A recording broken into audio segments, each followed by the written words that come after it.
आज हम लोग एक नए पाठ से जुड़ेंगे, जिस पाठ का नाम है कैकेयी का अनुताप। कैकेयी का अनुताप। पाठ का नाम अगर शुद्ध हम नहीं पढ़ेंगे तो फिर संदर्भ नहीं लिख पाएंगे, ठीक है। तो पाठ का नाम कैकेयी के अनुताप। तो इसका संदर्भ ही सबसे पहले हम लोग जान लेते हैं। प्रस्तुत पद्यांश हमारी हिंदी पाठ्य पुस्तक में संकलित है ना, राष्ट्र कवि मैथिली शरण गुप्त जी द्वारा विरचित, हाँ, कैकेयी का अनुताप नामक शीर्षक से लिया गया, ठीक। अब आइए इस पाठ को पढ़ने के पहले थोड़ी सी इसकी कथा जान लेते हैं। भगवान श्री रामचंद्र जी को 14 वर्ष का वनवास हो गया है और वनवास होने के पश्चात भगवान श्री रामचंद्र जी जंगल की तरफ पधार दिए। बहुत शार्ट में मैं कहानी बता रहा हूँ क्योंकि परीक्षा के दृष्टिकोण से ज़्यादा बोलना अच्छा नहीं है। तो भगवान श्री रामचंद्र जी को 14 वर्ष का वनवास हो गया। वे वनवास में रहने के लिए, वन में रहने के लिए चले गए हैं वे। इधर पुत्र की याद में दशरथ जी की मृत्यु हो जाती है हार्ट अटैक की वजह से, ठीक।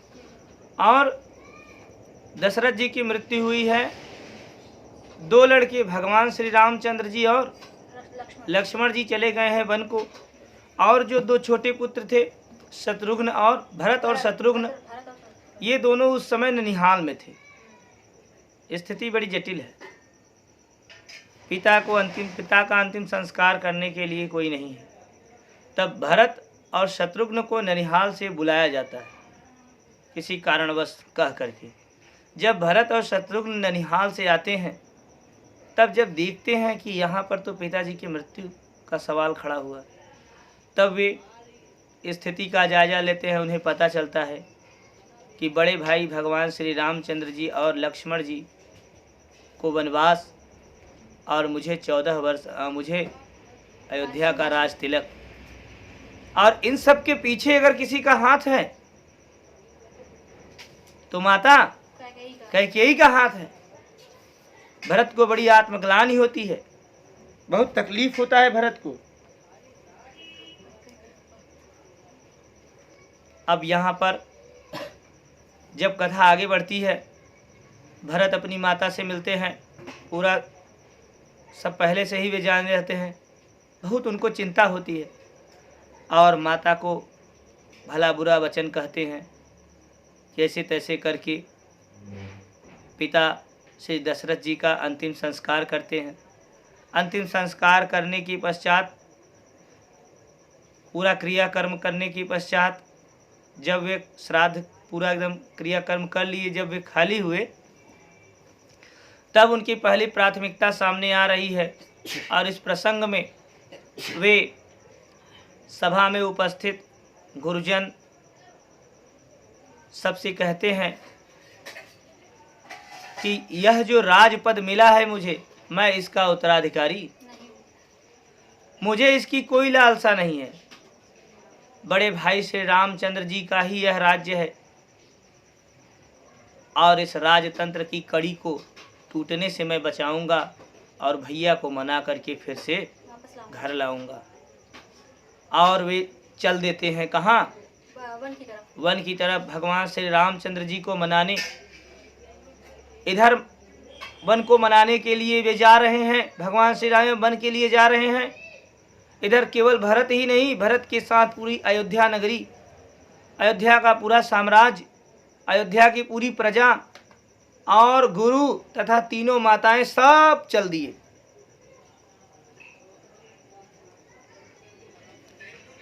पूरी अयोध्या नगरी चल पड़ी है। इस समय भगवान श्री रामचंद्र जी पंचवटी नामक जंगल में निवास कर रहे हैं अपनी अर्धांगिनी सीता और अनुज लक्ष्मण के साथ। भगवान श्री रामचंद्र जी का पता जान करके भरत जी पंचवटी नामक जंगल में पहुँचे हैं और भगवान को सूचना मिलती है कि संपूर्ण अयोध्या निवासी श्री भरत जी और तीनों माताएं सब लोग आए हैं मिलने के लिए। भगवान श्री रामचंद्र जी वंदना करके शाम का रात्रि हो गई है और सब पंचवटी नामक जंगल में बैठे हुए हैं। भगवान श्री रामचंद्र जी का प्रतीक्षा कर रहे हैं कि वे आएंगे और बातें होंगी। अब देखिए आगे, अब उसकी आगे की कथा इस पाठ में कैकेयी के अनुताप नामक पाठ से अंतर्गत लिया गया है।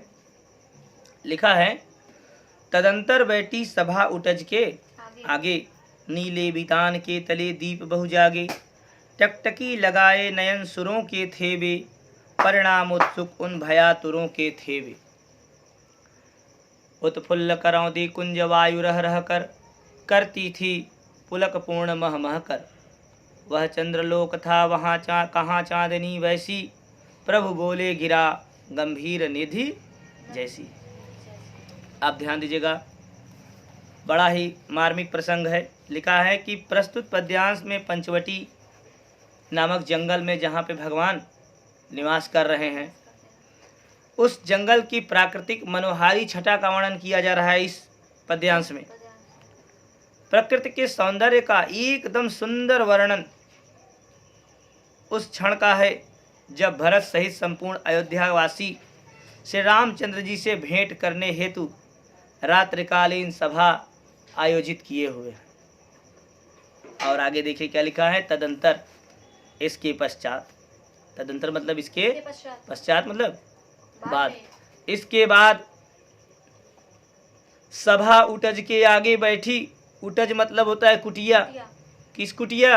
जहाँ पे वे निवास करते हैं। जहाँ भगवान श्री रामचंद्र जी जिस कुटिया में निवास कर रहे हैं, उस कुटिया के ठीक सामने सभा कुटज के आगे संपूर्ण अयोध्या वासियों के पंचवटी पहुँचने के बाद रात्रि में भगवान श्री रामचंद्र जी के कुटिया के सामने सभा बैठाई गई है। नीले बितान तले दीप बहु जागे, जिसे देख ऐसा आभास हो रहा है मानो आकाश रूपी, लिखा है ना बितान, बितान मतलब होता है मंडप, मानो आकाश रूपी मंडप के नीचे नीले बितान, नीचे नीले बितान के तले, तले मतलब नीचे, नीले बितान में नीले नीले आकाश के, आकाश रूपी मंडप के नीचे दीप बहु जागे, मतलब बहुत से तारे जैसे मानो जगमगा रहे। समझ में आया? आगे लिखा है, टकटकी लगाए नयन सुरों के थे। आगे बताया जा रहा है, सभा जो लगाई गई है, सभा में बैठने वाले जो अयोध्या नगरी के लोग हैं वे सब के सब बैठे हैं। और आगे लिखा है तीसरी लाइन में, टकटकी लगाए नयन सुरों के थे। आगे बताया जा रहा है, सभा में लिए जाने वाले महत्वपूर्ण निर्णय को जानने के लिए अब सभा में सब बैठे हैं। सभा में क्या निर्णय होगा? अभी क्या भगवान इन लोगों के मनाने पर चल देंगे अयोध्या नगरी, या ये मना कर देंगे? आखिर क्या परिणाम होगा? इस परिणाम को जानने के लिए टकटकी लगाए नयन सुरों के व्यक्तियों के साथ साथ, जन के साथ साथ, अयोध्या निवासियों के साथ साथ संपूर्ण देवता लोग भी मानो एक टक उस कुटिया की ओर देख रहे थे, उस सभा में देख रहे थे कि अभी क्या परिणाम होने वाला है, निकलेगा। परिणाम उत्सुक भयातुरों के थे, वे बड़े ही भयभीत थे। इन सब बात को लेकर के वे देवता लोग भी बड़े भयभीत थे, कहीं भरत के आगमन का श्री रामचंद्र जी कुछ और ही अर्थ निकाल करके कोई कठोर बात न कह दें। समझ में आ रहा है? आगे बताया जा रहा है, उत्फुल्ल करौंदी कुंज रह रह कर, उत्फुल्ल करौंदी। अब बताया जाए करौंदी का पुष्प, करौंदे का जो पुष्प होता है, फूल होता है, प्राकृतिक सौंदर्य बड़ा ही अनुपम था। कहाँ का? उस पंचवटी नामक जंगल का जो प्राकृतिक सौंदर्य था, प्राकृतिक सुंदरता थी, बड़ी ही अनमोल थी। और उस प्राकृतिक सुंदरता का वर्णन करते हुए कवि कह रहा है, कवि का मतलब मैथिली शरण गुप्त जी, राष्ट्र कवि मैथिली शरण गुप्त जी कहते हैं कि वहाँ का प्राकृतिक वर्णन, प्राकृतिक सुंदरता बड़ी ही अनुपम थी। खिले हुए करौंदे पुष्प से भरे हुए बगीचों में उत्फुल्ल करौंदी मिला, Yes, sir. उत्फुल्ल करौंदी कुंज वायु रह रह कर। अब बताया खिले हुए करौंदी पुष्पों से भरे हुए बगीचों से रह रह करके आने वाली जो मंद मंद धीरे धीरे चलने वाली जो सुगंधित हवा थी, वह वहाँ पर उपस्थित उस पंचवटी नामक जंगल में सभा के मध्य में उपस्थित सभी लोगों की वो सुगंधित करौंदे की हवा मानो उन्हें पूर्ण रूप से रह रह करके उन्हें बहुत ही उत्फुल्ल और आनंदित कर दे रही थी। वह चंद्रलोक था, वह तो मानो चंद्रमा के समान चंद्रलोक था। कहाँ चांदनी जैसी चंद्रमा की प्रकाश उतना तेज नहीं जलता, चंद्रमा का प्रकाश उतना अधिक नहीं होता जितना क्या है? चंद्रलोक में प्रकाश होता है। ऐसे ही मानो मानो मानो कहा जा रहा है, बार बार ध्यान दीजिएगा। उपमा अलंकार उत्प्रेक्षा अलंकार है ना, जनु जानो मन मानो बोले तो प्रक्षा। उत्प्रेक्षा अलंकार। वह चंद्रलोक था मिला। जी सर। ऐसी मनोहर चांदनी छिटकी हुई थी ना, ऐसा प्रतीत हो रहा था मानो वह चंद्रलोक के समान प्रतीत हो रही थी। और तो और कहाँ चांदनी जैसी वैसी वैसी चंद्रमा का प्रकाश कहाँ होता है। ऐसा लग रहा था उस पंचवटी नामक जंगल में इतना प्रकाश आ गया था। प्रभु बोले गिरा, प्रभु बोले गिरा, ध्यान दीजिएगा। उसी परिपूर्ण और शांत सभा में, उसी परिपूर्ण और शांत सभा में भगवान श्री रामचंद्र रूपी भगवान श्री रामचंद्र जी ने नीर निधि, निर्निधि। नीर मतलब जल और निधि मतलब समुद्र। निधि मतलब भंडार, जल का भंडार अर्थात समुद्र। प्रभु बोले नीर निधि। उस शांत स्वभाव वाली सभा में भगवान श्री रामचंद्र ने सागर के समान, समुद्र के समान अति गंभीर स्वर में बोलना प्रारंभ किया। अब देखिए कहानी आगे। और भगवान श्री रामचंद्र जी कह रहे हैं, हे भरत भद्र, हे भरत भद्र, अब कहो अभिषिप्त अपना। हे भरत भद्र, अब कहो अभिषिप्त अपना। सब सजग हो गए भंग हुआ हो ज्यों सपना। हे आर्य, रहा क्या भरत अभिषिप्त अब भी। मिल गया अकंटक राज्य उसे जब तब पाया तुमने। पाया, ये कौन कह रहा है? ये श्री भरत जी कह रहे हैं। पाया तुमने तरु तले अरण्य बसेरा। रह गया अभिषिप्त शेष तदपि क्या मेरा। तो तनु तड़प तड़प कर तप्त तात ने त्यागा। क्या रहा अभिषिप्त और तथापि अभाव। अब देखिए आगे इसका अर्थ पढ़ते हैं, व्याख्या। भगवान श्री रामचंद्र जी, ध्यान दीजिएगा, प्रस्तुत पद्यांश में पंचवटी में आयोजित की गई सभा में भगवान श्री रामचंद्र जी भरत से उनकी इच्छा पूछते हैं और इस पर भरत अपनी व्याकुलतापूर्ण शब्दों में अपनी मनोदशा का वर्णन करते हुए कहते हैं। देखिए भगवान श्री रामचंद्र जी एक लाइन केवल पूछे, भगवान श्री रामचंद्र जी केवल एक लाइन कहे हैं और क्या कहे हैं? हे भरत भद्र, अब कहो अभिषिप्त अपना। देखिए जब राम ने अपने अनुज भरत से कहा, जब भगवान श्री रामचंद्र जी अनुज भरत से कहते हैं कि हे मेरे भद्र भरत, हे श्रेष्ठ भरत, कहो अभिषिप्त अपना। अभिषिप्त मतलब इच्छा। क्या अब भी तुम्हारी कोई इच्छा शेष है?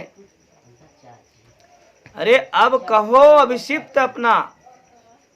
क्या अब भी तुम्हारी कोई इच्छा शेष बची है तो कह दो मुझसे। बड़ा ताने वाला प्रश्न किए हैं भगवान। देखिए जिसे ठेठ में कहते नहीं कि घास बोलत है, वो घासा ही बोले रहन। भगवान घासा ही बोले कि हे भरत, हे श्रेष्ठ भाई भरत, कहो क्या और भी तुम्हारी कोई इच्छा है? रे भाई हमें 14 साल बने पास राजगढ़, कोई इच्छा शेष रही? इतना सुनते मानते भगवान भरत का भी खौले लगा। जर ज्ञान भरत सुलगई लगा। हे भरत भाई, भगवान ने कहा हे भरत, हे श्रेष्ठ भरत, कहो क्या तुम्हारी और भी कोई इच्छा शेष है? सजग हो गए, भंग हुआ हो ज्यों सपना। इतना सुनते ही उस सभा में जितने भी लोग थे, ऐसा लग रहा था भी एकदम सावधान हो गए। ऐसा लग रहा था मानो सब सपने में खोए थे कि अचानक उनका सपना टूट गया। भगवान श्री रामचंद्र जी के बोलने पर ही अब भरत दिखा। एक ही लाइन भगवान कहन और ओकर देखा 13 लाइन भरत कहत हन, चुप हो गए भगवान। भरत कहत हन, भरत के तो ऐसे ही लगी रही माँ कह के ऐसे यहाँ सोचन बुती जाए तो यहाँ धै लिए। अब भरत का कहतन, हे आर्य, हे श्रेष्ठ, हे अग्रज, रहा क्या भरत अभिषिप्त अब भी? क्या मुझ जैसे अभागे भरत की और कोई इच्छा शेष रहेगी? जो मैं तुमसे कहूं, जो मैं आपसे कहूं, या क्या मेरी कोई और भी इच्छा शेष है? ये कहते ना सोने पर सुहागा नहले पे दहला है, मार दी नहले पे दहला। उन्होंने कहा कि हे भाई भरत, कह दो और भी तुम्हारी कोई इच्छा शेष है तो कह दो। उन्होंने कहा, हे भाई, हे भैया, क्या अब भी मेरी कोई इच्छा शेष रहेगी जिसे मैं कहूं? कैसे कह रहे हैं? मिल गया अकंटक राज्य उसे। अरे जिस व्यक्ति को, मुझ जैसे व्यक्ति को पूरा अकंटक बाधा रहित राज्य मिल गया हो। आप ही तो बाधा थे, आप 14 साल फरार हो गए कहीं और। अकंटक राज्य मिल गया, बिना किसी बाधा का राज्य मिल गया। क्या अब भी मेरी कोई इच्छा शेष रहेगी जो मैं आपसे कहूं? हे भैया, पाया तुमने तरुतले बसेरा। आपने तो अरण्य के तरह, अरण्य जंगल में वृक्षों के नीचे पुअरा पर बसेरा पाया है। घास फूस पर आप सोते हैं और मुझे राज्य मिल गया है, संपूर्ण राज्य मिल गया, मखमली गद्दा मिल गया। क्या अब भी मेरी कोई इच्छा शेष रहेगी जो मैं आपसे कहूं? कैसे कहे तू कि हे भाई भरत, क्या अब भी तुम्हारी कोई इच्छा शेष है? कह दो। मैं तो खुद ही मर रहा हूं। हारे को हरि नाम। रह गया अभिषिप्त शेष तदप क्या मेरा? क्या अब भी मेरी कोई शेष इच्छा बची है जो मैं आपसे कह दूं? और तो और हे भैया, तनु तड़प तड़प कर तप्त तात ने त्यागा। मिला? तनु तड़प तड़प, पिताजी ने भी दुख से तड़प तड़प करके प्राण त्याग दिए। ऐसे में भला मुझ अभागे को और कौन सी चाह, कौन सी अभिषिप्तता, कौन सी इच्छा शेष रह जाएगी जो मैं तुमसे कहूं? क्या रहा अभिषिप्त तथापि अभागा? क्या मुझ जैसे अभागे से क्या और कोई इच्छा शेष बचेगी जो मैं तुमसे कहूं? भगवान श्री राम के सम्मुख अपनी मनोदशा को व्यक्त कर दिया उन्होंने जब, तब उन्हें राम, लक्ष्मण और सीता का, अब आगे कह रहे हैं कि राम, लक्ष्मण और सीता का पेड़ के नीचे वन में निवास करना अत्यंत मुझे कष्ट पहुंचा रहा है। आपका इस पेड़ों के नीचे जंगल में दर कदर भटकना मुझे बड़ा ही कष्ट पहुंचा रहा है। जिस छोटे से कार्य के, जिस छोटे से अकार्य के लिए इतना बड़ा अपयश झेलने को पड़ रहा है, क्या अब भी मेरी कोई इच्छा शेष रहेगी? आगे कह रहे हैं, हा, मिला? हा, इसी अयस हेतु जनन था मेरा। भरत अपने भाग्य को कोसते हुए, अपने भाग्य को कोसते हुए भरत जी कहते हैं भगवान श्री राम से कि बड़े ही दुख की बात है, इसी अयस, इसी अप्रसिद्धि के लिए क्या भगवान विधाता ने मुझे जन्मा था? क्या भगवान विधाता ने मुझे इसी आयस के लिए, इसी अप्रसिद्धि के लिए जन्म दिया था? अपनी ही माता के हाथों मेरा वध करने के लिए, निज जननी के हाथ ही हनन था मेरा। आज मेरी माता ने मुझे अपने हाथों से मेरा वध कर दिया। अब कौन अभिषिप्त, अब मेरी कौन सी इच्छा शेष है हे आर्य, हे श्रेष्ठ, क्या अब भी मेरी कोई इच्छा शेष है? वह किसका और कैसा? संसार नष्ट है, भ्रष्ट हुआ घर जिसका, जिसका पूरा का पूरा घर संसार नष्ट हो गया हो, क्या उसकी और कोई इच्छा शेष बचेगी? हे आर्य, मुझसे मैंने ही, यही लिखा है ना, जी सर। मुझसे मैंने ही आज स्वयं मुंह मोड़ा। मेरा। आगे कहा जा रहा है, आज मैं अपनी नजरों में इतना गिर गया हूँ, आज मैं अपनी नजरों में इतना गिर गया हूँ, स्वयं की नजरों में इतना गिर गया हूँ कि मैं स्वयं को ही आज अपने आप को ही अपने आप से ही दोषी मान रहा। और तो और हे भाई, हे भैया, हे प्रभु, हे आर्य, हे श्रेष्ठ, बता दो तुम ही अभिषिक्त मेरा, तुम ही मेरी इच्छा बता दो कि और क्या है। आपने पूछा ना कि हे भाई भरत, कहो तुम्हारी क्या इच्छा शेष है? मैं आपसे कहता हूँ, आप ही मेरी इच्छा बता दीजिए कि क्या मेरी इच्छा शेष बची है। इतना सुनते ही भगवान श्री रामचंद्र जी, देखिए लिखा है, प्रभु ने भाई को पकड़ हृदय पर खींचा। भरत की इस विषाद पूर्वक, भरत के इस दुख पूर्वक, भरत की इस व्याकुलता पूर्वक, भरत की इस तकलीफ को सुन करके, विचार करके भगवान श्री रामचंद्र जी ने अपने अनुज को अपने हृदय से लगा लिया और प्रसन्नता के कारण मानो उनकी आंखें भर आई। रोदन जल से सविनोद उन्हें फिर सींचा, फिर प्रेम रूपी अश्रु की धाराओं से उनकी प्रशंसा करते हुए उन्हें सींचा। और कहते क्या हैं? उसके आशय की थाह मिलेगी किसको? भरत से भावुक होकर के, भरत की व्याकुलता को देख करके बड़े ही प्रशंसा में, बड़े ही आश्चर्य में और बड़े ही आनंद में भावुक होकर के भगवान श्री रामचंद्र जी भरत की प्रशंसा करते हुए कहते हैं, जिसे स्वयं जन्म देने वाली माता ही नहीं समझ पाई, भला उसके हृदय की गहराई को और कौन समझ सकता? अरे जिस पुत्र को जन्म देने वाली कैकेयी रूपी माता, कैकेयी नामक माता ही उसे समझ नहीं पाई, जिस पुत्र को उसके आशय की थाह भला और पूरी दुनिया में कौन है जो उसे समझ सकता है। ध्यान दीजिएगा, काव्य का सौंदर्य भी पूछा जाता है। रस इसका करुण है, आप याद रखिएगा, ठीक है। रस करुण है, भाषा परिष्कृत खड़ी बोली, शैली प्रबंधात्मक, छंद मंदाक्रांता, एक ही मंदा सब में लगेगा, मंदाक्रांता है। उसके बाद क्या लिखा है? गुण प्रसाद है, ठीक है। अब देखिए चौथा पैराग्राफ में कैकेयी का आगमन हुआ है। कैकेयी तो है ही वहां पे, अब कैकेयी क्या करे? यह सच है, यह सच है तो अब लौट चलो तुम घर को। चौंके सब सुनकर अटल कैकेयी स्वर्ग। सबने रानी की ओर अचानक देखा, वैदभ्य तुषारावृता यथा विधुलेखा।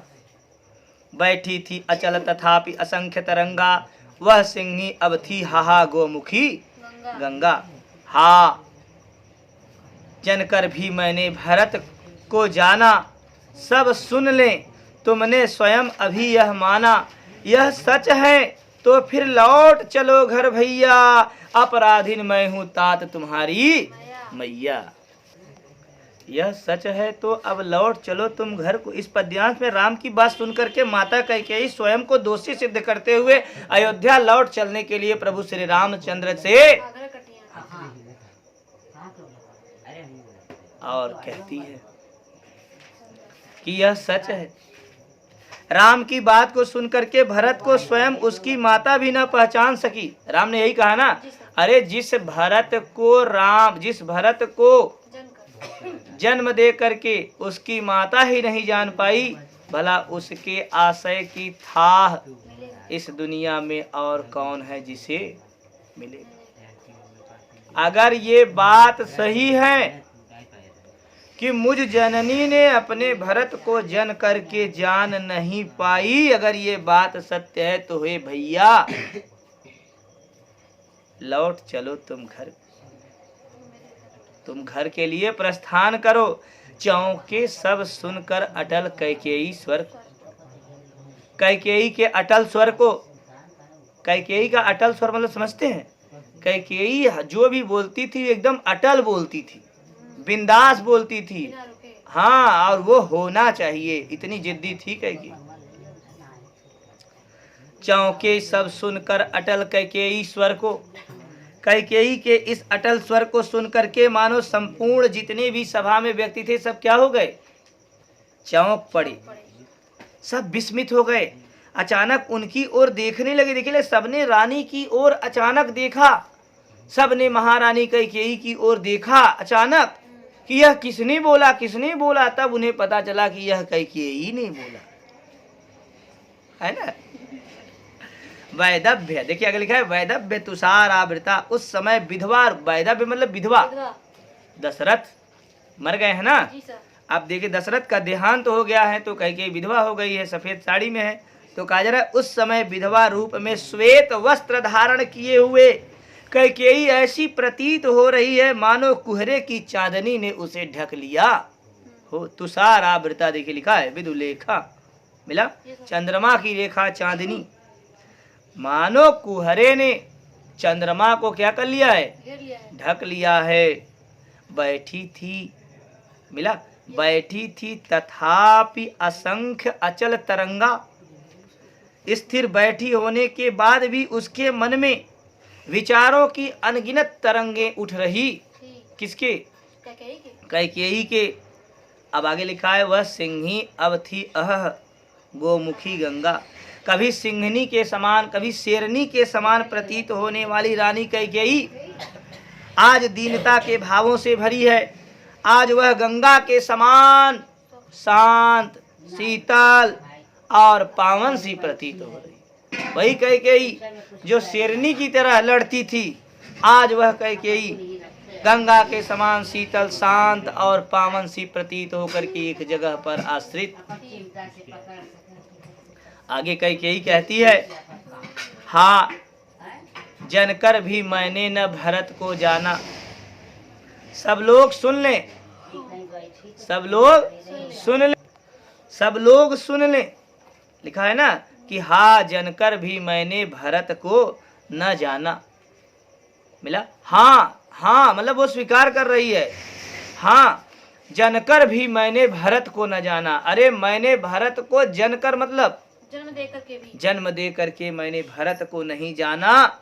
सब सुन ले, इस सभा में उपस्थित जितने भी सभा में बैठे हुए व्यक्ति हैं सब लोग सुन ले। हाँ मैंने अपने भरत को जन्म दिया लेकिन मैं ही अपने भरत को नहीं जान सकी। तुमने स्वयं ही अभी माना। हे राम, तुमने इस बात को अभी अभी इस सभा में भरत के सामने स्वीकार किया है। यह सच है।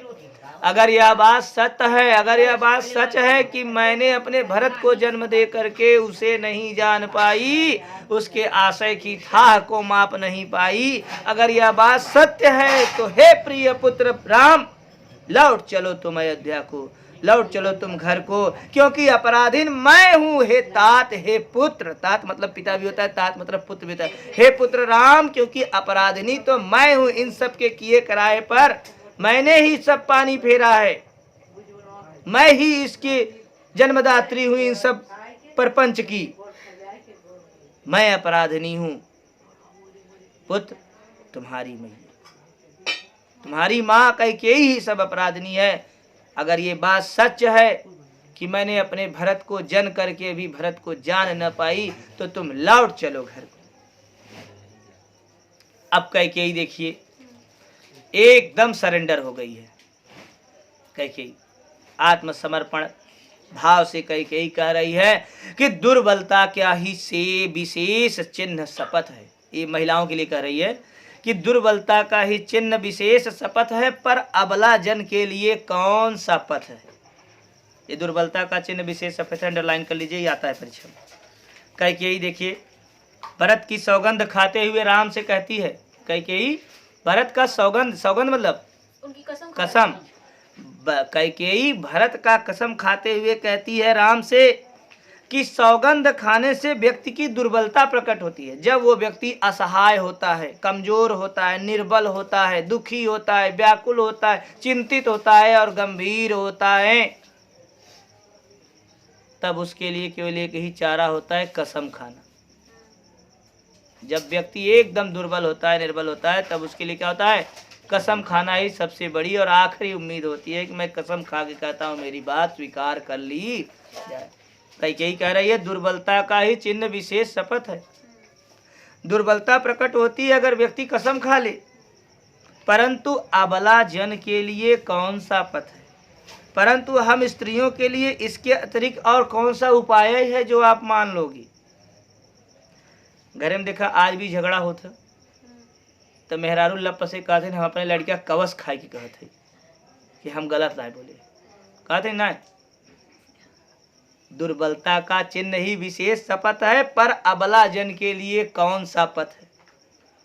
परंतु अबलाओं के लिए, महिलाओं के लिए, स्त्रियों के लिए इससे बढ़कर के और कोई कसम नहीं है। इसलिए हे पुत्र, यदि मैं उकसाई गई भरत से हूं, अगर भरत ने मुझे राजपाट के लालच में मुझे तनिक भी अगर उकसाया होगा, भरत का कोई दोष होगा, तो पति के समान ही स्वयं पुत्र को भी, जैसे मैंने अपने पति को खो दिया वैसे आज मैं अपने पुत्र भरत को भी खो दूं।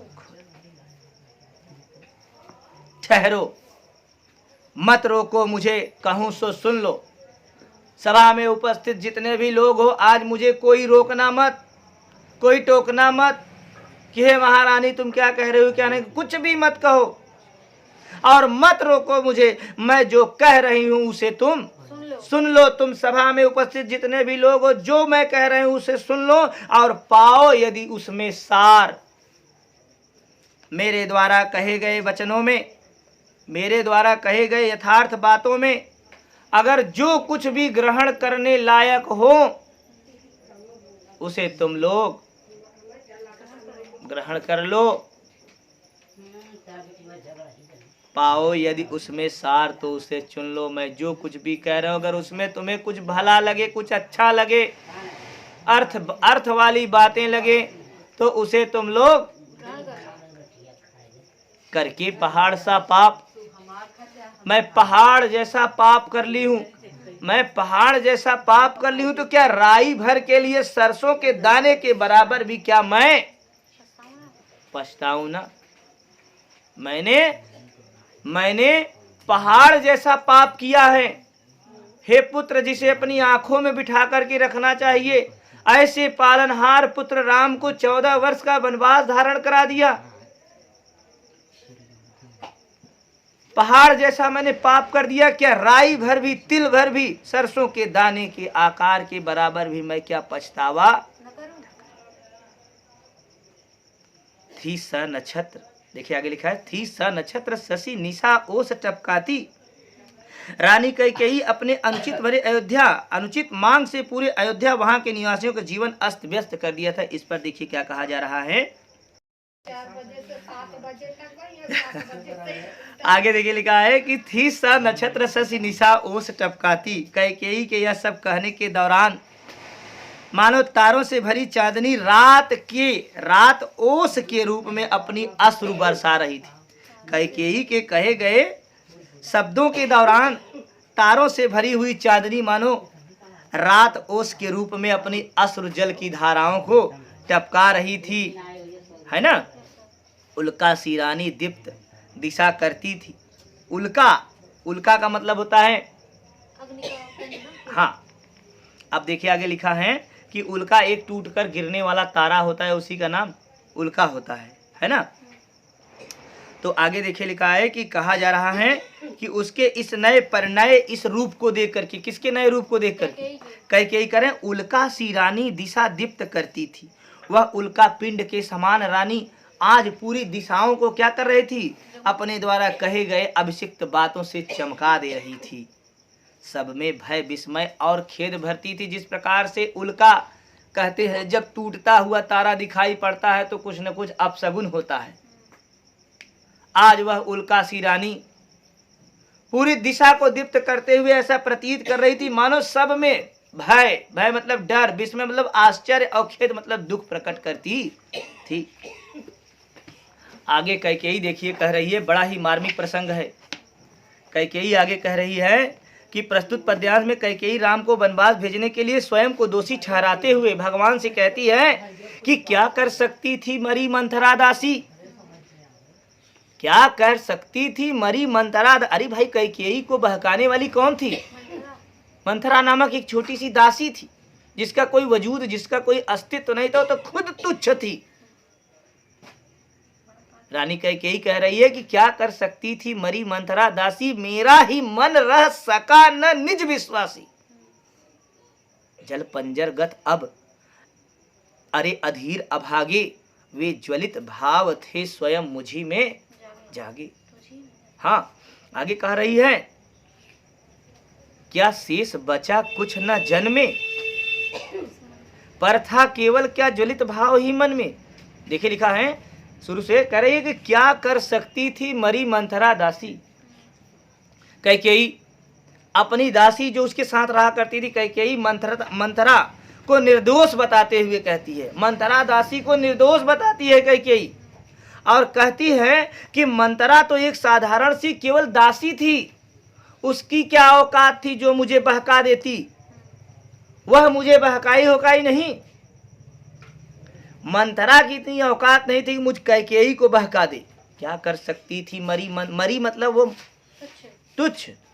वह मंथरा को निर्दोष बताते हुए कैकेयी कह रही कि मंथरा तो केवल एक साधारण सी छोटी मोटी दासी थी, नौकरानी थी, वह भला मेरे को कैसे बदल सकती, मेरे मन को कैसे बदल सकती थी।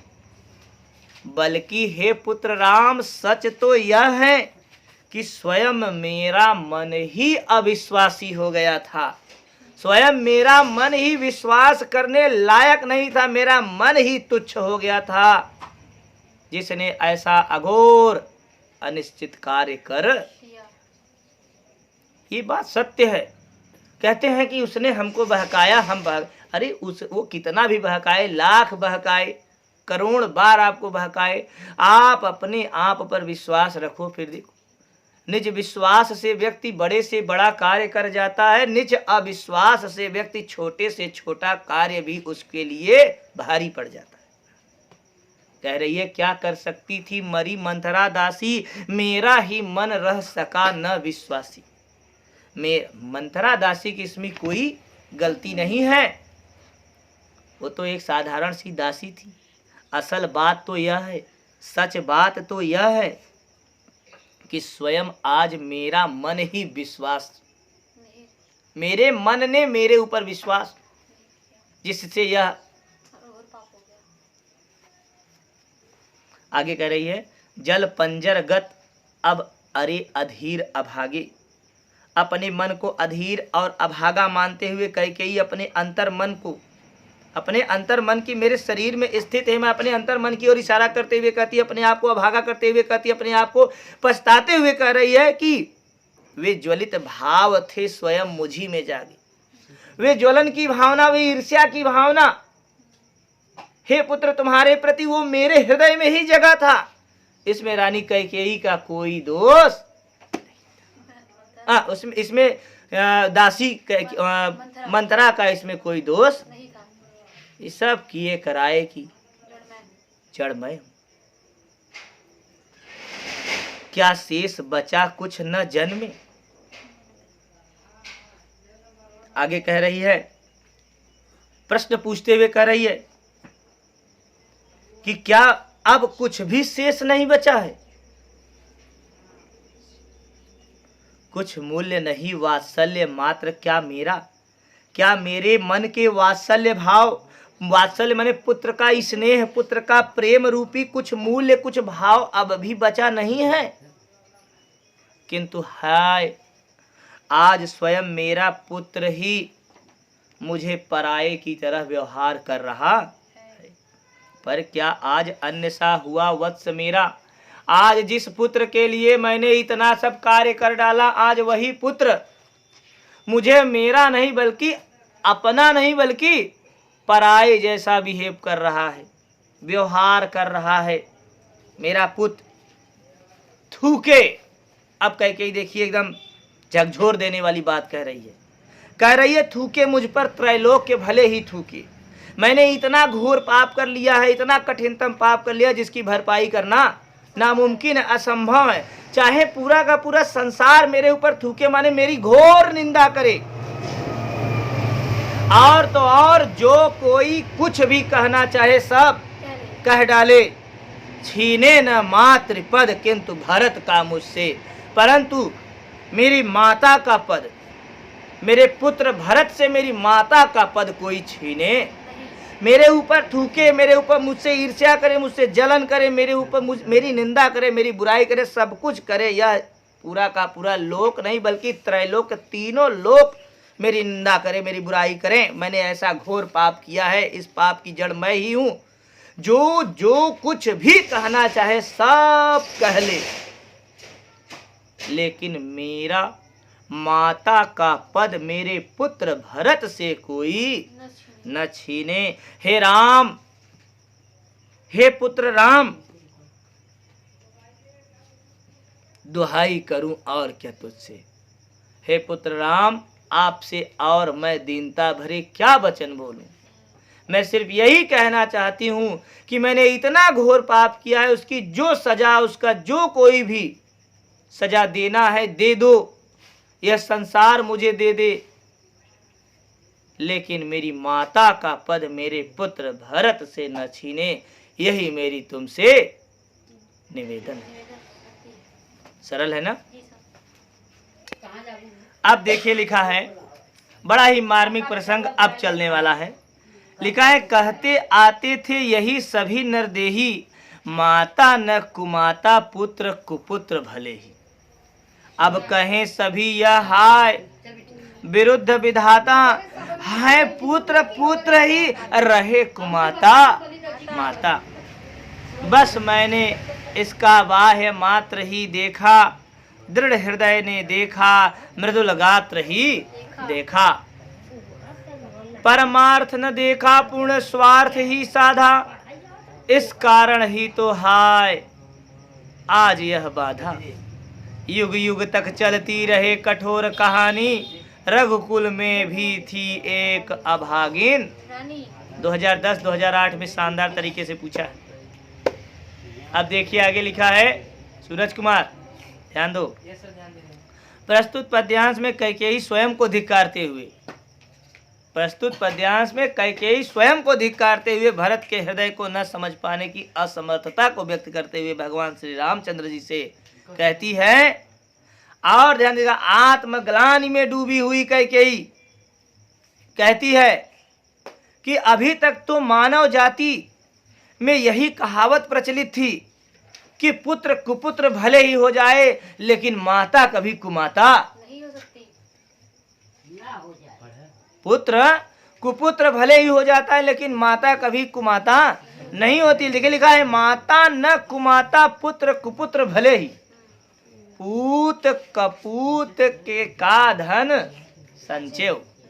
सुने आप लोग, माता न कुमाता, माता कभी कुमाता नहीं हो सकती, पुत्र भले कुपुत्र हो जाए। आज तक संसार में यही रीत, यही परिपाटी चलती आ रही थी। लोग यही कहावत कहते थे कि पुत्र पुत्र न हो करके कुपुत्र हो जाता है, बुरा पुत्र हो जाता है अपनी माता की सेवा करने से, लेकिन माता कभी अपने पुत्र के प्रति असमर्थित नहीं होती।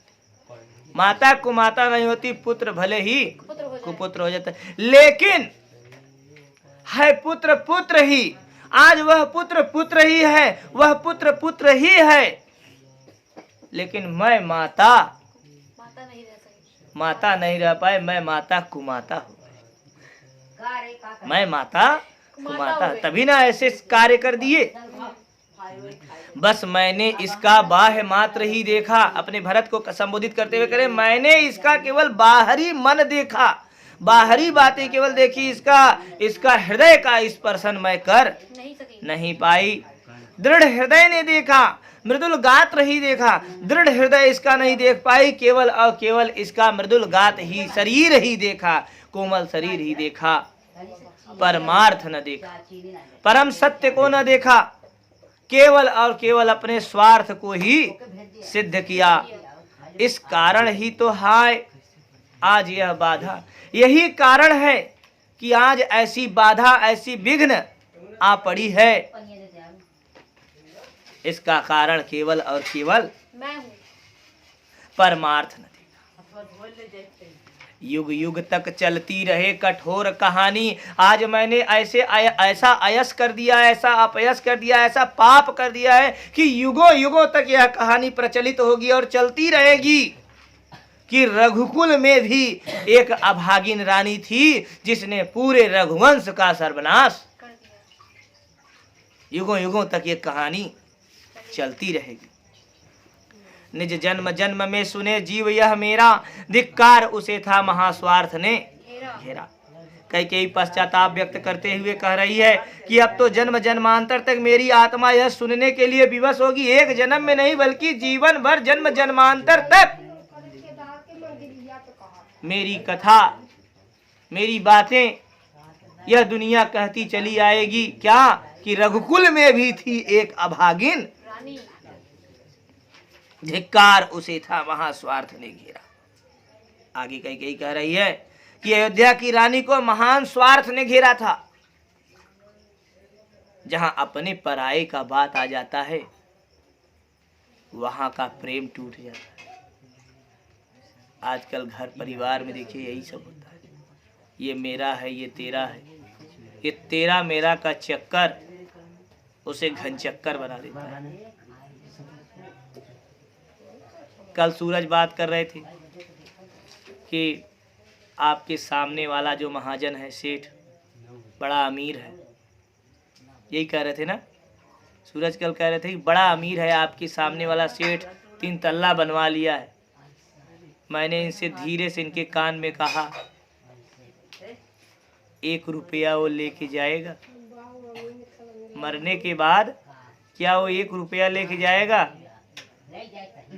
सन्न हो गया ये, समझ गए बात। ये है गुरुजी कुल ही रही है तो रहने दो ना, बनने दो। लिखा है कि 100 बार धन्य वह एक लाल की माई, जिस जननी है जिस जननी ने जना है भरत सा भाई।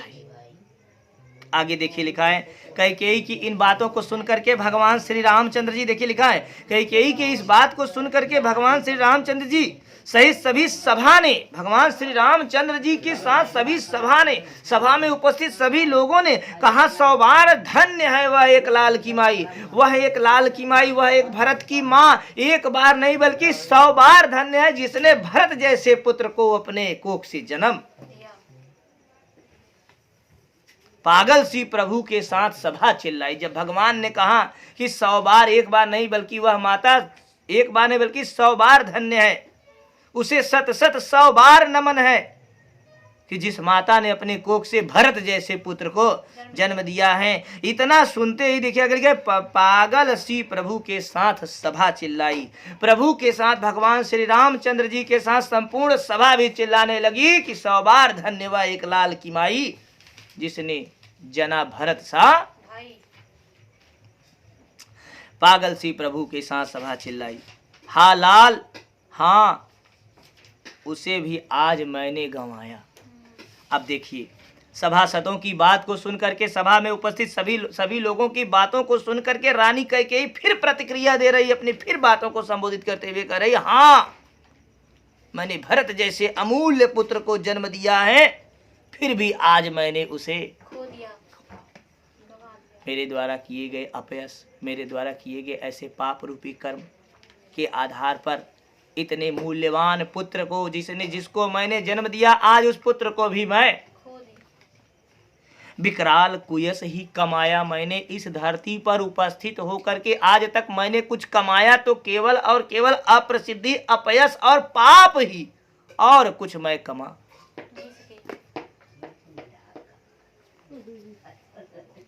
लिखा है कैकेयी आगे देखिए क्या कह रही है कि निज स्वर्ग उसी पर वार दिया था मैंने, हर तुम तक से अधिकार लिया था मैंने, पर वही आज दीन सा रोता है, सशंकित सबसे तब से हृत हरिण तुल्य होता है।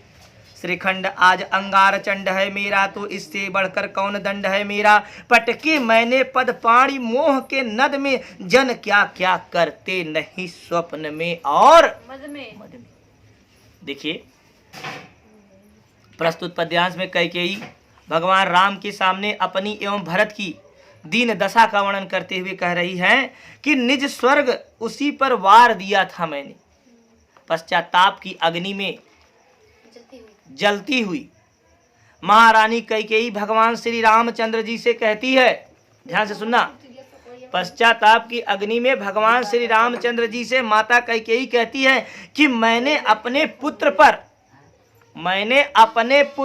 अपने निजी पुत्र भरत पर अपना स्वर्ग सुख भी न्यौछावर कर दिया, और उसी के कारण मैंने तुम्हारा राज्य रूपी अधिकार भी छीन लिया। हर तुम तक से अधिकार लिया। राज सिंहासन की जो सत्ता थी, पिता के बाद बड़ा पुत्र ही सिंहासन का उत्तराधिकारी पड़ता है, उस उत्तराधिकार को भी मैंने तुमसे छीन लिया था। पर उसी पुत्र, जिस पुत्र के लिए मैंने इतना सब कुछ कर डाला, अपने आप को नरक में भेज दिया, पर वही आज यह दीन हुआ रोता है। मेरा पुत्र, मेरा वही भरत पुत्र आज दीनहीन होकर करुण क्रंदन करता है, मारा मारा सा फिर रहा है। करुणावस्था में पड़ा मेरा पुत्र दीनहीन दीन दशा में इधर उधर कर रहा है। और तो और संकित धृत हरिण तुल्य होता, जिस प्रकार से सशंकित, जिस प्रकार से शंका से ग्रस्त हिरन होता है, उसी प्रकार से मेरा पुत्र भरत भी हिरन के समान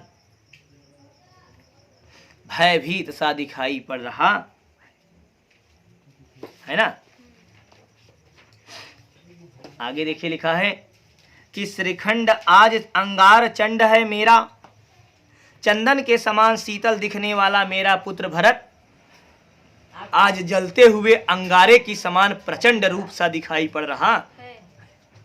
ध्यान दीजिएगा, चंदन के समान श्रीखंड, चंदन के समान दिखने वाला एकदम शांत स्वभाव वाला मेरा पुत्र भरत आज, मेरा पुत्र भरत आज अंगारे के समान प्रतीत हो रहा है। दधकता हुआ दहकता हुआ अंगारे के समान प्रचंड मेरा पुत्र दिखाई पड़ रहा।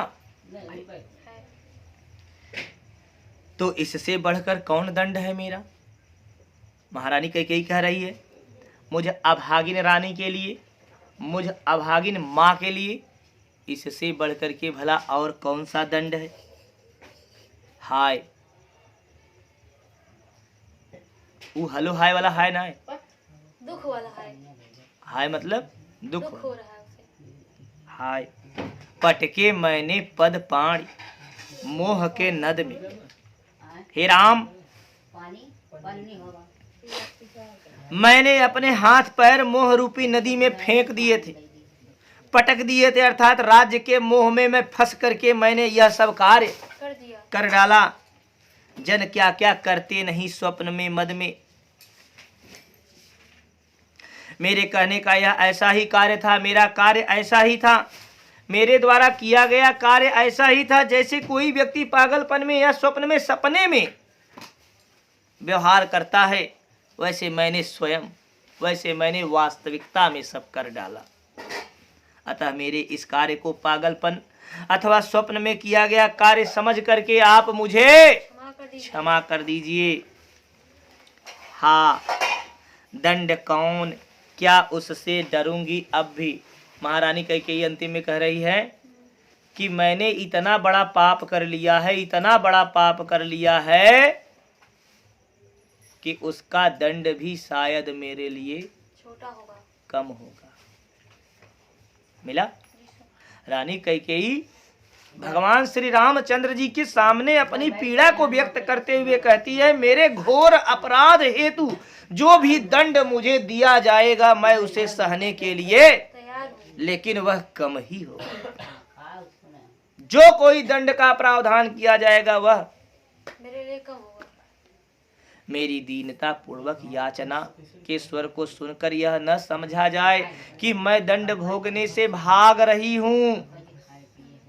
दया हंत व घृणा आह व करुणा, लिखा है ना, मेरा विचार कुछ दयापूर्ण हो तब भी। और अगर ऊपरा लिखा था क्या कि क्या उसे डरूंगी अब भी। अरे जो दंड मुझेगा वह, जो मुझे दंड मिलेगा वह कम ही होगा। मेरी इस दीन दशा को सुन करके आप लोग यह मत सोचिएगा कि मैं दंड से भाग रही हूं। वह घृणा आह वह करुणा, आज वह दया घृणा करुणा सबने अपने अर्थ खो दिए हैं। माने अगर कोई मेरे ऊपर दया करे, कोई मेरे ऊपर करुणा करे, कोई मुझसे घृणा करे, सब मेरे लिए तुच्छ है, निष्फल है, बेकार है। मैं उसकी भी भागीदारी, मैं उसकी भी भाग्यवान नहीं। मेरा कोई भाग, अगर कोई मुझसे घृणा करे ना तब पर भी शायद मेरे लिए। इतना कह के ही गिर गई, इतना कह के ही पश्चाताप की अग्नि में जल रही है और कह रही है, बैतरणी सी आज जानवी गंगा, जानवी वरुणा। आज गंगा और वरुणा जैसी पावन नदियां भी मेरे लिए नरक की भांति दूषित हो गई हैं। बैतरणी, एक बैतरणी नदी होती है जो नरक में बहती है ना। बैतरणी नदी कहाँ बहती है? नरक में। तभी देखा करता कमो कमो पानी नहीं बरसत है, जब पानी जल भराव बहुत ज्यादा हो जाता है, गड्ढे का पानी, कहते हैं देखा बैतरणी नदी बहता, सुने होगा। तो ये बैतरणी नदी कहाँ बहती है? नरक में। अब देखिएगा, बैतरणी सी आज जानवी वरुणा। आज मैंने इतना पाप कर लिया है कि अगर मैं गंगा और यमुना में भी डुबकी लगाऊं तो ऐसा लगेगा जैसे मैं बैतरणी नदी में स्नान कर रही हूं।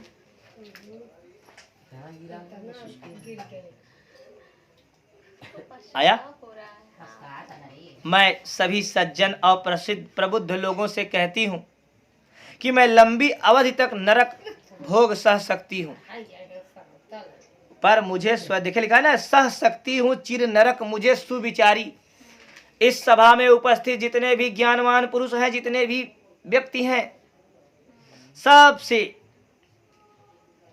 मैं यह बात कहती हूँ, सज्जन और जितने भी प्रबुद्ध लोग हैं सबसे मैं कहती हूँ कि लंबी अवधि तक मेरे इतने कठोर कार्य हैं, मेरे इतने ईर्ष्यालु कार्य हैं, मेरे इतने पाप वाले कार्य हैं, अगर मुझे नरक की प्राप्ति हो जाती है और मैं जीवन भर बहुत बहुत काल तक मैं नरक में, अगर मुझे नरक मिल जाए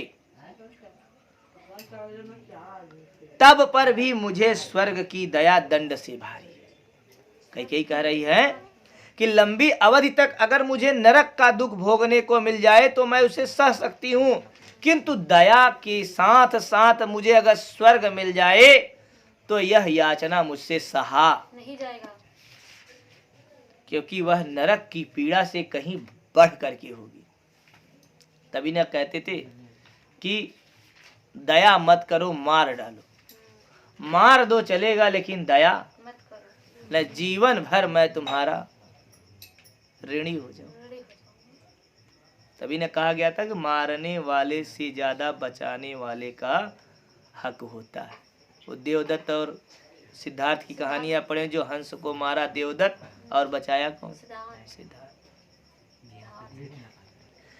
आगे देखिए कहा जा रहा है, कई कितने दीन भरे वचनों को अंतिम लाइन में देखिए कह रही है कि लेकर अपना यह कुलिस कठोर कलेजा, कलेजा कहा चाहे कलेजा, अब आगे कह रही है कि इतना कठोर, इतना निर्मम, इतनी दयाहीन अपने कलेजे को, हृदय को लेकर के मैंने इसके लिए तुम्हें वन भेजा। मैंने इसी पुत्र के लिए हे राम तुम्हें वन भेजा था। घर चलो इसी के लिए न रूठो अब। यूं मैंने इसी के लिए तुमको वन भेजा और आज तुम्हारे लिए यह स्वयं वन में चला आया। अरे मेरे खातिर ना सही, कम से कम इसी के लिए तो घर चलो। कुछ और कहूं तो उसे सब सुनेंगे क्यों? अब अगर मैं और कुछ कहती हूं तो भला लोग क्यों सुनेंगे? क्यों सुनेंगे? क्या कारण है जो सुनेंगे? क्योंकि जो होना था सो तो हो चुका है। कर दिया मैंने। मुझको यह प्यारा है राम, मुझको यह प्यारा है, मैं इसकी माता हूँ, यह मेरा पुत्र है, मुझको यह प्यारा है, मैं इसके बिना नहीं रह सकती। और इसे तुम प्यारे हो और तुम्हारे बिना ये नहीं रह ये नहीं रह सकता। मेरे दो गुने प्रिय रहो, अतः मेरे लिए तुम दो गुने प्रिय रहो। मैं इसके ये तुम्हारे तुम्हारा, इसलिए तुम मेरे दो गुने प्रिय हो। इस कारण तुम मुझसे अलग नहीं हो। न रहो। यह सत्य है, अपने से पहले इसे मानते हो तुम, मैं इसे न जानूं किंतु जानते हो तुम। मैं इसे नहीं जानती हूँ, मैं इसे जितना नहीं जानती हूँ उतना तो भली भांति तुम जानते हो। तुम जानते हो। अच्छा, ये बात क्यों हुआ कि मैं इसे नहीं जानती, तुम इसे भली भांति जानते हो? अरे क्योंकि जिसके लिए उन्होंने ये सब कार्य किया था, अब उसे वो सब चाहिए ही नहीं, उसे तो अपना भाई चाहिए, राम। क्योंकि प्राचीन काल में राजतंत्र में यह व्यवस्था थी, हाँ, जब बालक का उपनयन संस्कार हो जाता था, 5-7 साल का हो जाता था, तो उसे गुरुकुल में भेज दिया जाता था शिक्षा ग्रहण करने के लिए। ठीक, चारों भाई कब गए? मान लीजिए 5 वर्ष की अवस्था में कहाँ चले गए? आंगनबाड़ी है ना? कहाँ? ढाई आंगनबाड़ी, मोढ़े का आंगनबाड़ी ना है अयोध्या की आंगनबाड़ी में गुरु वशिष्ठ जी के आश्रम चले गए। कौन? चार भाई। भगवान श्री रामचंद्र जी। अब ध्यान दीजिएगा, वहां पर पूरे अपने ब्रह्मचर्य जीवन को 25 वर्षों तक व्यतीत किए। उसके बाद आए कि नहीं आए? हाँ, शादी विवाह तुरंत ही हो गया, जल्दी जल्दी, और तब तक वनवास हो गया। तो रानी कैकेयी उतना नहीं जान पाई जितना भगवान श्री रामचंद्र जी अपने भाई भरत को, जानते थे, क्योंकि आश्रम में वही थे उनके साथ। अब समझ में आया बात। 20 साल की अवस्था काटी थी, तब कैकेयी कह रही है कि मैं इसे न जानूं, मैंने इसे उतना नहीं जाना जितना तुम जानते हो। जितना तुमने जाना। अपने से पहले मानते हो, तो इसलिए तुम अपने से ज्यादा इसे मानते हो। तुम भ्राताओं का प्रेम परस्पर जैसा, यदि वह सब पर यूं प्रकट हुआ वैसा जैसे जैसा वैसा तुम दोनों भाइयों का आपसी प्रेम बड़ा ही अभिव्यक्त और पावन है। आज मेरे पाप का दोष भी पुण्य के संतोष में बदल जाएगा। दिखा है ना? मैं रहूं पंकिला, आगे कैकेयी कहती है, मैं रहूं पंकिला, पद्म कोश है मेरा, कीचड़ के समान होने पर भी मुझे इस बात का संतोष है। कमल कहाँ खिलता है? कीचड़ में। कमल, कीचड़ में खिलता है। और कमल की सुंदरता लोग बखान करते हैं। कहा जा रहा है, कैकेयी कमल की उपमा देते हुए कह रही है कि आगे कहती है कैकेयी, कीचड़ के समान होने पर भी मुझे इस बात का संतोष है कि मैंने अपनी कोख से कमल रूपी रत्न भरत को जन्म दिया। है। मुझे इस बात का संतोष है कि मैं भले पंकिला हूं, मैं भले ही कीचड़ हूं, कीचड़ रूपी कोख से मैंने कमल रूपी रत्न के समान अपने पुत्र भरत को, यही मुझे सबसे बड़ा संतोष। आगत ज्ञानी जन उच्च भाल ले लेकर भविष्य में आगे आने वाले जितने भी ज्ञानी लोग होंगे, तुम दोनों भाइयों के प्रेम को तरह तरह से प्रमाणित करेंगे, समझावे तुमको अतुल्य युक्तियां दे दे करके। भविष्य में आने वाले जितने भी ज्ञानी जन होंगे, जितने भी सम्मानित व्यक्ति होंगे, तुम दोनों भाइयों को, राम और भरत दोनों को तरह तरह की युक्तियां दे दे करके तुम्हारा प्रेम का गुणगान करेंगे। मेरे तो एक अधीर हृदय है बेटा, रानी कैकेयी कहती है, धैर्यहीन माँ की तो अब बस एक ही इच्छा है कि तुम दोनों सदा, लिखा है ना कि मेरे तो एक अधीर है यह बेटा, है ना? आगे देखिए, कह रहे हैं कि मेरे तो एक अधीर हृदय है बेटा, मेरा तो एक ही अधीर हृदय है, मेरा एक ही अधीर गंभीर हृदय है बेटा। उसने भी तुमको आज भुजा भर बेटा, आज उसने तुमको बाहें फैलाकर तुमसे विनती कर रहा है कि अयोध्या लौट चलो। लौट चलो। मेरे न कहने पर, कम से कम इसी के कहने पर तुम अयोध्या लौट चलो। लौट चलो, लौट चलो। ये कैकेयी के करुण स्वन थे, कैकेयी के करुण पश्चाताप थे भगवान श्री रामचंद्र जी के प्रति। लेकिन स्थिति कैसी हुई कैसी नहीं, ये तो जग जाहिर है, सब जानते हैं। आज ये पाठ आपका ख़त्म हो गया। इसके आधार पर एक पैराग्राफ देता है परीक्षा में, और उस पैराग्राफ को बोले तो उस पद्यांश को पढ़ करके नीचे पूछे गए 5 प्रश्नों के उत्तर देने होते हैं। आप इसका सभी विद्यार्थी संदर्भ, प्रसंग और व्याख्या अच्छी तरह से पढ़ें, और उसके बाद परीक्षा में आए तो 5 क्वेश्चन होते हैं। एक एक प्रश्न के 2-2 नंबर होते हैं। 5 दूना 10 नंबर का यह महत्वपूर्ण टॉपिक था, कैकेयी का अनुताप। ध्यान दीजिएगा, संदर्भ आपका एकदम क्लियर होना चाहिए। संदर्भ में क्या क्या होगा? पाठ का नाम और पाठ के कवि का नाम एकदम स्पेशल होना चाहिए, कहीं भी गलती त्रुटि नहीं होना चाहिए। जैसे आप संदर्भ बनाएंगे, प्रस्तुत पद्यावतरण हमारी पाठ्य पुस्तक हिंदी काव्य में वर्णित कैकेयी का अनुताप, सिंगल इन्वर्टेड कामा में नीचे काला पेन से अंडरलाइन। 24 मार्च की परीक्षा को ध्यान में रखते हुए इसे याद कर लीजिए, ठीक। कैकेयी का अनुताप सिंगल इन्वर्टेड कामा में अंडरलाइन कर देना है काला पेन से, नामक पाठ से लिया गया है। इसके रचयिता या इसके कवि राष्ट्र कवि मैथिली शरण गुप्त जी हैं, ठीक है। फिर आगे जो 4 प्रश्न दिए रहेंगे उन्हीं पैराग्राफ को पढ़ना है, उन्हीं पंक्तियों को पढ़ना है, पद्य पंक्तियों को, और उन्हीं पंक्तियों के आधार पर नीचे दिए गए प्रश्नों का उत्तर देना है। आशा है पूरी बात समझ में आ गई होगी। परीक्षा के दृष्टिकोण से आपके कुल 4 पाठ महत्वपूर्ण हैं। पहला पाठ है पवन दूतिका, दूसरा पाठ कैकेयी का अनुताप, तीसरा पाठ श्रद्धा मनु, और चौथा पाठ नौका विहार। ये साइंस साइड के विद्यार्थियों के लिए बहुत ही महत्वपूर्ण है। और बची कला साहित्य के विद्यार्थियों के लिए तो उसमें एक पाठ है यमुना छवि और भारतेंदु हरिश्चंद्र जी द्वारा रचित, हाँ, प्रेम माधुरी और यमुना छवि। ये 2 पढ़ लेंगे तो यहाँ से उनके पूरे के पूरे क्वेश्चन बनने